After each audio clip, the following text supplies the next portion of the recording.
Hello everyone, Ryan Carruthers here from the Betfair Trading Community.com with another one line lesson all about Betfair trading. Oh, it is Good Friday. How is everybody doing? Give me a thumbs up if you're watching, drop a comment, let me know that you're watching. And yeah, it's Good Friday. Is everybody ready for Easter? They all got their eggs ready.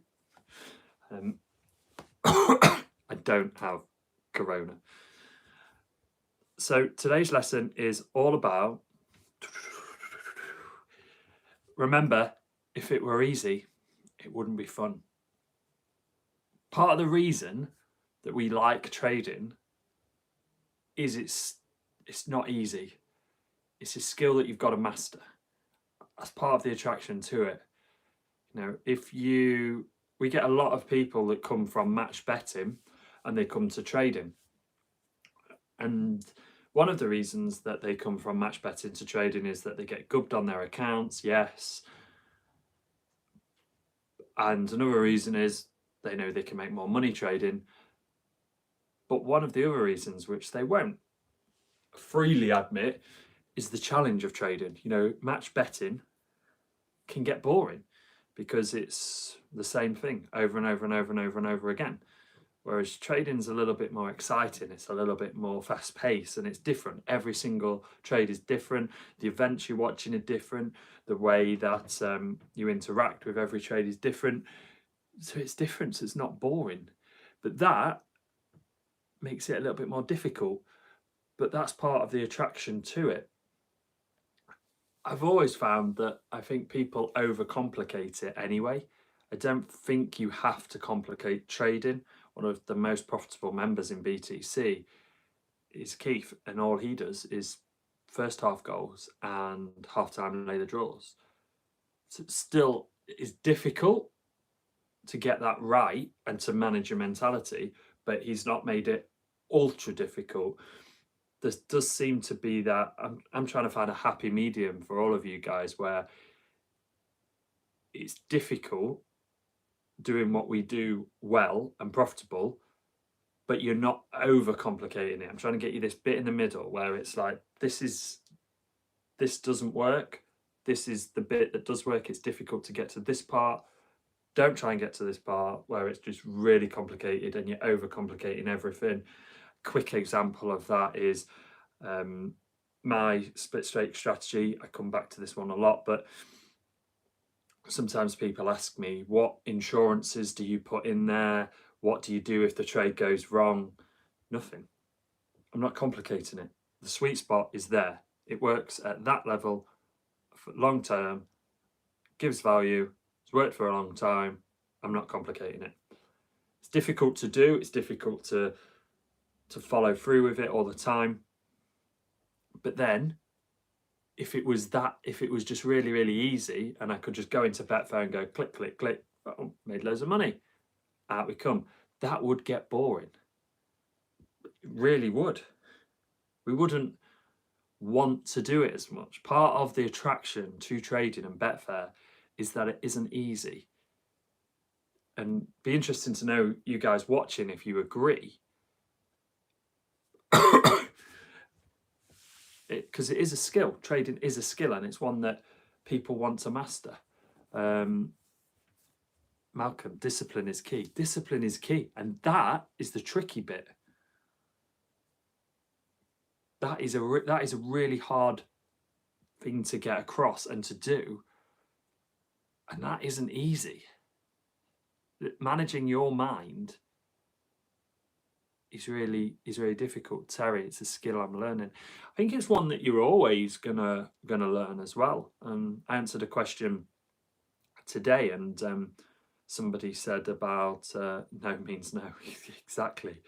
But somebody said that they were trading an over 1.5 goals game, and like the previous games had had 98% of over 1.5s, and the game they were watching,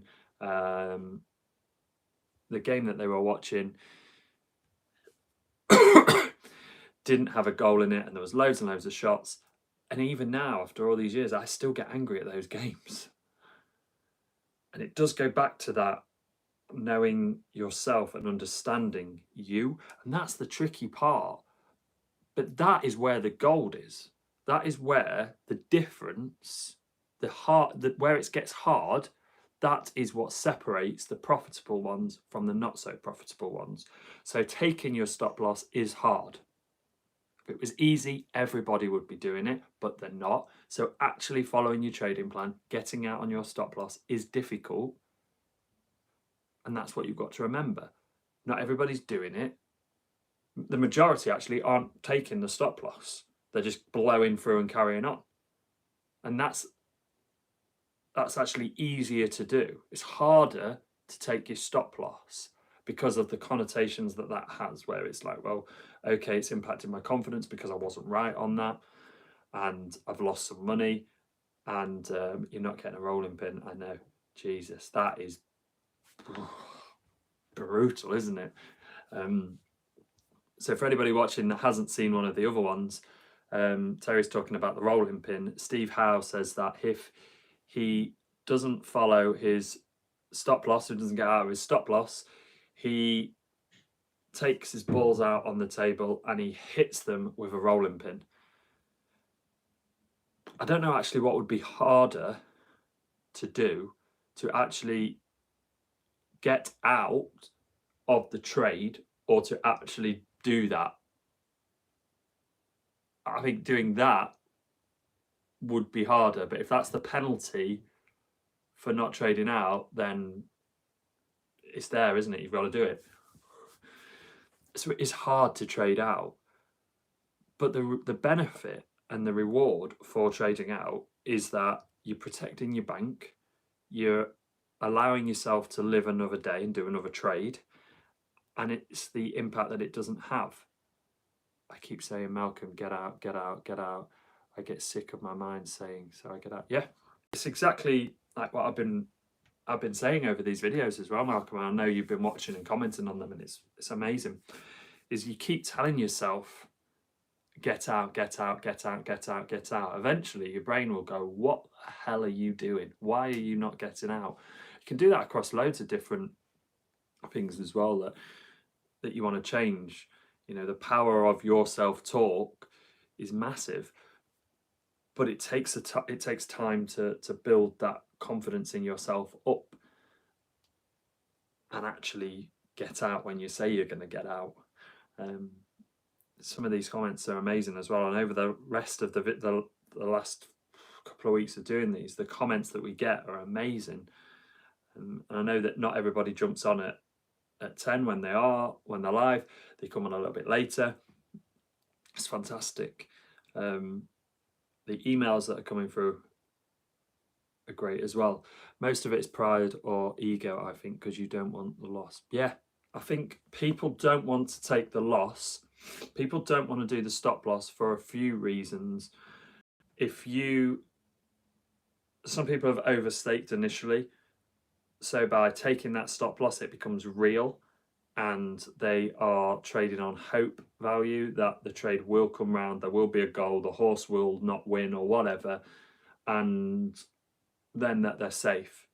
And it's not real until they've hit cash out, or they've done the back or the lay, the opposite to their initial part of the trade. It's not real then. And then I think there's another part of it where you don't want to be wrong. Ego is telling you that you can't be wrong. And that's one of the fastest ways to lose money. It doesn't matter that you're wrong. You're never going to get everything right. And if you got everything right, you get bored of it. I guarantee it. If every trade you did, you won, you'd get bored of it. You might think I'm crazy saying that now, but it would be too easy. It wouldn't be fun for you anymore, and you wouldn't enjoy it as much. And then you would actually become more reckless. By it being difficult, it actually makes it more fun because it's a challenge and you're growing as a person. Your bank is your tool. Look after your tools and they'll look after you. Exactly. You've got to look after that bank. If you stay in a trade, you just go for it. I always find on a busy Saturday that I'm finding quite a lot of sections to trade, which can lead to overcomplicating things as my eyes are overwhelming. how many trades would you get involved in? Okay, so this is a question I get asked a lot, and for me it's quite an easy one to answer. It comes down to the trading plan. So if there is a lot of games on at the same time, what I'll do is I'll get up, I'll grab a coffee, I'll start looking through the BTC stats to see where the best opportunities are. I'll download them to Excel and I'll start working through the opportunities there and see which one I like the look of. Say I've got 5, 6, 7, 8 games, say 8 games all at 3 o'clock. What I'll start to do is I'll start to just focus on those 8 and try to give a confidence rating of them. So it's the what has to happen question always. Which one am I more confident on? And which one is at which strategy? So some of them, because quite often for me, I'll have a couple of games that overlap. So I'll have some for a first half goal, some for a split stake, and then some as well for a half-time lay the draw. So they overlap. So then it's just attributing which one is actually best for that particular strategy, and then that funnels them out into the right pot. And then from there, I might have these 8 games and I might be putting 3 in there, 2 in there, and then the rest, the 3 in there. So it's just attributing a confidence factor and a rating factor to what I think is going to happen and which one that they fit best. And if I'm not doing 3 strategies, I'm just doing 1 strategy and there's a lot happening, 8 games all at 3 o'clock, that's a lot of games to manage. I'd probably say I want the top 3 and I'd just focus on them. And what I would do after that is I would reassess how I chose those. So I'd look at the data on why I picked those games. Was I correct in that decision? And how could I have done better? Because if there's 8 games kicking off at 3 o'clock and I pick 3 and they're the worst ones, I think they're the best, but actually they turn out to be the worst. Why did that happen? How can I mitigate that mistake next time? Because there's going to be another 8 games next Saturday at 3. And where are the best opportunities and how do I find them? And what is my rating system for that? So hopefully that helps answer that question. I would just give them a ranking factor of which one I think is the most likely to achieve the goal that I want it to achieve. And then from there, I just do the top 2-3 trades. And if I feel overwhelmed, I would just crack on. It would be useful to watch you go through that process. Yeah, not a problem. One of the things I will do when we get a big busy day again is I'll just record my screen and go through that process of bucketing them. And I'll probably bore you because I'll be harping on about the what has to happen question, but I genuinely think that is the most powerful question in trading. The what has to happen is the big question. So if anyone's got any questions on today's video or anything on trading at all, fire them up into the comments and I'll answer them as we go along. I'll just sort of summarize this one. Remember, if it was easy, it wouldn't be fun. We wouldn't actually be doing it. Part of the attraction to trading is that it is difficult, which makes it interesting. If it wasn't interesting, we would not want to do it. The more you trade and the more you learn about yourself, the easier it does become, but it's still not easy. It's a difficult thing in which we do. Please try not to overcomplicate it. Keep it as simple. Would BTC ever think about creating their own trading software?